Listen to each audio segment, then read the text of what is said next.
देखिए, आज 23 जनवरी 2024 है और 23 जनवरी 2024 हम पराक्रम दिवस के रूप में मनाते हैं। आइए बताते हैं आपको क्यों इस दिन हम पराक्रम दिवस मनाते हैं। तो 23 जनवरी को नेताजी सुभाष चंद्र बोस की जयंती है, इसलिए इस दिन को हम पराक्रम दिवस के रूप में मनाते हैं। चलिए हम नेताजी के बारे में कुछ आपको विस्तार से बताते हैं कि नेताजी का जन्म 23 जनवरी 1897 में उड़ीसा के कटक में हुआ था और एक हिंदू परिवार के कायस्थ परिवार में इनका जन्म हुआ था। नेताजी सुभाष चंद्र बोस के पिताजी का नाम जानकीनाथ बोस था और माताजी का नाम प्रभावती देवी था। जानकीनाथ बोस एक सरकारी वकील थे, बाद में इन्होंने सरकारी वकील से त्यागपत्र दे दिया और ये निजी प्रैक्टिस करने लगे। ये बंगाल विधानसभा के सदस्य भी रहे और अंग्रेज सरकार ने, क्योंकि उस समय अंग्रेजों का शासन था, इसलिए अंग्रेज सरकार ने जानकीनाथ बोस को राय साहब के खिताब से भी नवाजा। नेताजी सुभाष चंद्र बोस 14 भाई बहन थे, जिसमें से 6 बहनें थी, 8 भाई थे और नेताजी सुभाष चंद्र 5वें नंबर के थे। और नेताजी सुभाष चंद्र के दूसरे नंबर के भाई थे, उनका नाम था शरद चंद्र बोस, जिनको नेताजी बहुत ज्यादा प्यार करते थे। नेताजी का अपने बड़े भाई से बहुत ज्यादा लगाव था। सन 1915 में नेताजी ने इंटर की परीक्षा द्वितीय श्रेणी में पास की, क्योंकि नेताजी की स्वास्थ्य खराब था। और 1916 में नेताजी ने कलकत्ता प्रेसिडेंसी में दाखिला लिया और 1919 में बीए ऑनर्स की परीक्षा नेताजी ने पास की। इसके बाद नेताजी के पिताजी जानकीनाथ बोस ये चाहते थे कि मेरा बेटा आईसीएस की परीक्षा, जो एक प्रशासनिक परीक्षा है और जो इंग्लैंड में आयोजित होती थी, मेरा बेटा इस परीक्षा में बैठे और इस परीक्षा को पास करे। उन्होंने अपने बेटे जानकीनाथ ने अपने बेटे से कहा, सुभाष चंद्र बोस से कहा कि बेटा मेरी इच्छा है कि तुम इस परीक्षा में भाग लो, इस परीक्षा को पास करो। नेताजी ने अपने पिताजी से कुछ समय मांगा कि मुझे सोचने के लिए समय दीजिए, मैं इस परीक्षा में बैठूं या ना बैठूं। लेकिन सुभाष चंद्र बोस कुछ समय बाद इस परीक्षा में बैठने के लिए राजी हो गए। 15 सितंबर 1919 को नेताजी सुभाष चंद्र बोस इस परीक्षा को क्वालिफाई करने के लिए, इस परीक्षा को उत्तीर्ण करने के लिए इंग्लैंड चले गए और वहां जाकर उन्होंने इस परीक्षा की तैयारी शुरू कर दी। 2019 में इस परीक्षा की तैयारी को शुरू करने के लिए वो इंग्लैंड आए और उन्होंने इस परीक्षा को तैयारी शुरू करी और 2020 में नेताजी ने इस आईसीएस की परीक्षा को उत्तीर्ण कर लिया और उन्होंने 4थी रैंक प्राप्त करी।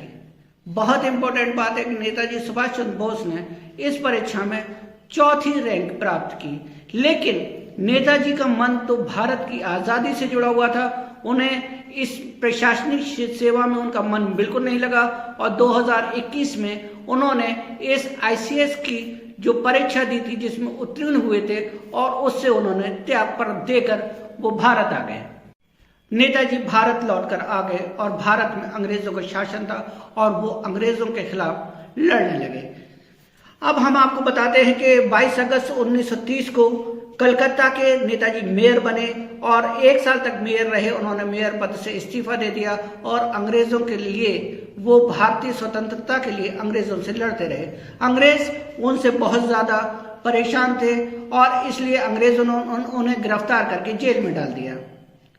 वो लगभग 11 बार गिरफ्तार हुए हिंदुस्तान की आज़ादी के लिए। एक समय तो ऐसा आया कि वो जेल में बहुत ज़्यादा बीमार हो गए, बहुत ज़्यादा उनकी हालत क्रिटिकल हो गई, तो अंग्रेज सरकार ने उनके इलाज के लिए उनको भारत से बाहर ऑस्ट्रिया भेज दिया। मैं देखिए आपको फिर बताना चाह रहा हूँ कि नेताजी सुभाष चंद्र बोस को अंग्रेज़ों ने इलाज के लिए ऑस्ट्रिया भेज दिया। वहाँ हॉस्पिटल में रहकर वह किताब लिखने लगे अंग्रेजों के खिलाफ, भारत की आज़ादी के लिए, और उन्होंने किताब लिखी और उनको किताब को प्रिंट करने के लिए, किताब को टाइपिंग करने के लिए उनको एक टाइपराइटर की ज़रूरत हुई, एक टाइपिस्ट की ज़रूरत हुई। तो वहाँ उनकी मुलाकात एक महिला एमिली से हुई, जिनके फादर पशु चिकित्सक थे। तो एमिली से मुलाकात के दौरान दोनों में धीरे धीरे प्यार पनपा और प्यार पनपने के बाद ये होता है कि दोनों हिंदू रीति रिवाज से शादी कर लेते हैं। नेताजी ने ऑल इंडिया फॉरवर्ड ब्लॉक की स्थापना की 22 जून 1939 को और 21 अगस्त 1943 को आजाद हिंद फौज की स्थापना की। ये नाम बहुत इंपॉर्टेंट है और भारतीय लोगों के मन में आजाद हिंद फौज का नाम आज भी लिया जाता है। भारतीय लोग इसको बड़े गर्व से, आजाद हिंद फौज का नाम बड़े गर्व से लेते हैं और इन्होंने बर्मा में आजाद हिंद फौज की स्थापना की और इन्होंने वहां नारा दिया, तुम मुझे खून दो मैं तुम्हें आजादी दूंगा। बहुत ये नारा भारत में पॉपुलर हुआ और आज भी रंगमंचों पर ये जब नारा बोला जाता है तो लोग ओतप्रोत हो जाते हैं कि तुम मुझे खून दो मैं तुम्हें आजादी दूंगा। नेताजी का एक और नारा बहुत पॉपुलर हुआ, दिल्ली चलो। दिल्ली चलो ये नारा था और एक तीसरा नारा था नेताजी का जय हिंद। जय हिंद आज भी हर मंच पर, हर हिंदुस्तान के प्रोग्राम में जय हिंद का नारा बहुत जोर से बोला जाता है और जय हिंद एक भारत की शान है जिस नारे को सुभाष चंद्र बोस जी ने दिया। इस तरह से नेताजी सुभाष चंद्र बोस ने कई नारे दिए भारत को जो आज भी बहुत प्रचलित है और लोग बड़े चाव से नारों को बोलते हैं और आज़ादी का नेताजी का योगदान बड़े इज्जत से, बड़े सम्मान से लोग सुभाष चंद्र बोस जी को याद करते हैं। नेताजी सुभाष चंद्र बोस की मृत्यु कैसे हुई, कहाँ हुई, आइए इसको हम अगले एपिसोड में आपको बताते हैं कि नेताजी सुभाष चंद्र बोस की मृत्यु कैसे हुई, कहाँ हुई और क्या इसके बारे में थ्योरी है। हम आपको अगले एपिसोड में आपको जरूर बताते हैं।